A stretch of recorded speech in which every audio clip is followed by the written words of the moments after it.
Congress high command तुम्हारे रवैये से खुश नहीं है। अगर तुम जंग में ब्रिटिश को मदद नहीं करने के अपने फैसले पर अड़े रहोगे तो हमें कुछ कड़े फैसले लेने पड़ेंगे और मुझे इस्तीफा देने के लिए मजबूर किया जाएगा।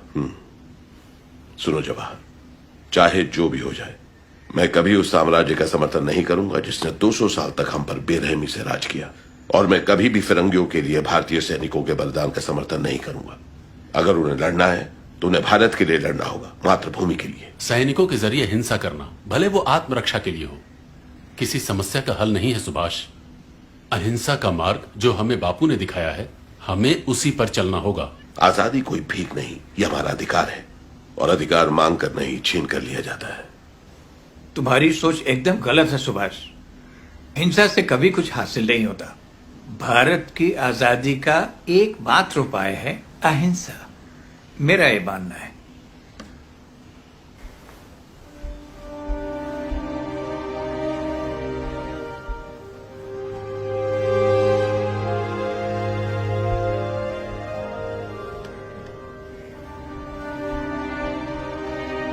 मुझे माफ कीजिएगा बापू, मैं आपसे सहमत नहीं हूं।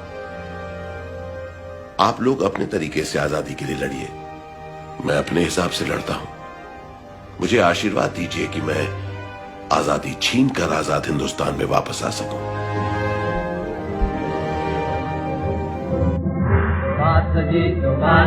वो जाने हिंद आ गए है नाग जिससे हिंद को वो शान हिंद आ गए। वो जाने हिंद आ गए है नाग जिससे हिंद को वो शान हिंद आ गए। जिस आदमी ने, जिस शख्स ने और जिसके सैनिकों ने हमें आजादी दी, आपने उनको जिंदा दफना दिया। 60,000 की इंडियन नेशनल आर्मी थी जो सुभाष चंद्र बोस ने रेस करी थी, खड़ी करी थी।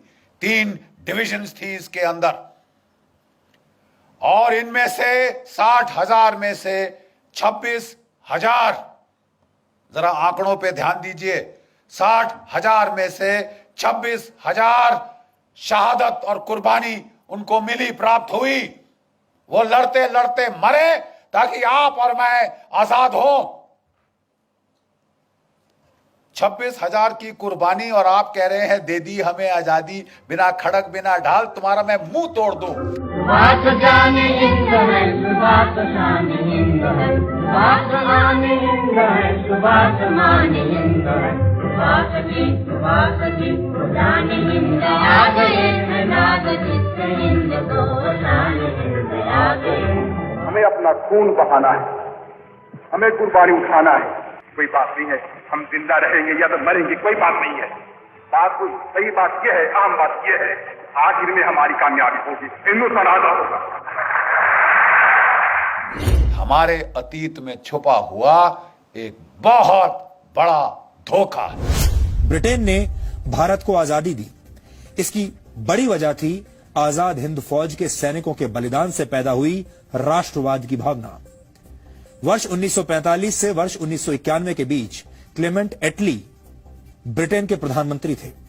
इसी दौरान भारत को आजादी दी गई, यानी जब भारत आजाद हुआ तब एटली ही ब्रिटेन के प्रधानमंत्री थे। आजादी के बाद क्लेमेंट एटली ने भारत का दौरा किया था। उस वक्त पश्चिम बंगाल के कार्यवाहक गवर्नर जस्टिस पीबी चक्रवर्ती थे।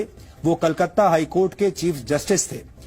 जस्टिस चक्रवर्ती ने इतिहासकार आरसी मजूमदार की किताब अ हिस्ट्री ऑफ बंगाल के प्रकाशक को एक पत्र लिखा।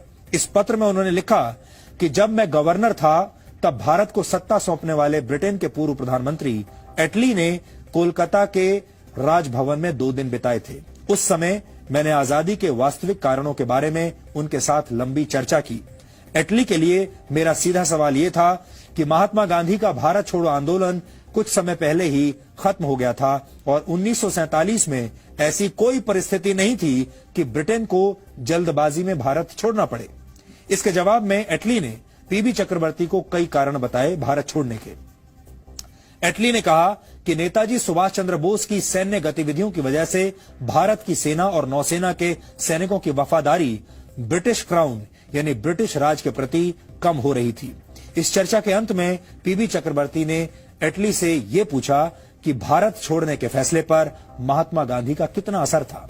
इस सवाल को सुनकर एटली ने मुस्कुराते हुए सिर्फ एक शब्द का इस्तेमाल किया और वो शब्द था मिनिमल, यानी कम से कम। यानी महात्मा गांधी का जो प्रभाव था इस फैसले पर कि अंग्रेज भारत छोड़कर जाएं, उसमें महात्मा गांधी का प्रभाव मिनिमल था, यानी मामूली था। खुशी का